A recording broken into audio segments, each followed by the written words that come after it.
Barudak simak isi hate Mamang. Mamang arek ngabudakeun isi hate Mamang nu pinuh ku kabingung. Gunu naon ari ngaranna cinta. Rek teu bingung kumaha, anyar keneh Mamang ditinggalkeun kawin ku kabogoh nu sakitu dipikaheman ku Mamang.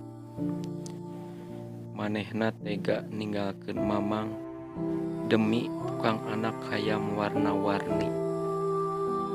Warna hayamna aya nu beureum, kayas, koneng, hejo di langit anu bulau. Katabrak hayam hejo, ciak, ciak, ciak. Sajeroning eta Mamang ngan bisa kukulutus dina jero hate anu sakitu raheutna. Di sajeroning kukulutus Mamang hanya berharap hayamna teu nafsu makan terus pararaeh.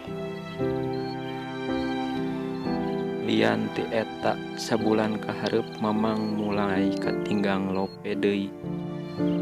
Katinggang lope terus move on gara-gara aya awewe lian. Tapi geningan nasib berkata lain. Selang 3 minggu sugan teh manehna lelengohan. Ari pek teh Mamang manggihan manehna keur balanja kurpuk gembol di pasar Salasa jeung salakina. Hate rada reuwas tuluy tekung si lila aya budak nyamperkeun bari jeung lok-lokan lehona dan bilang mamah ke awewe anu ku Mamang dimaksud. Ah, sudahlah. Barudak daek teu daek maraneh bakal ngalaman kebingungan ku awewe. Ku awewe anu ditanya kunaon ngajawabna teu nanaon. Anu ditanya rek dahar naon ngajawabna terserah kamu aja. Ngabingungkeun. Bakal ngasaan di PHP-an ku awewe. Ku awewe anu ngahurungkeun lampu sen ka kenca tapi mengkolna ka katuhu.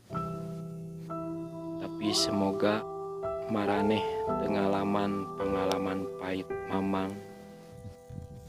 Jeung ku Mamang didoakeun maraneh jing bagja salawasna.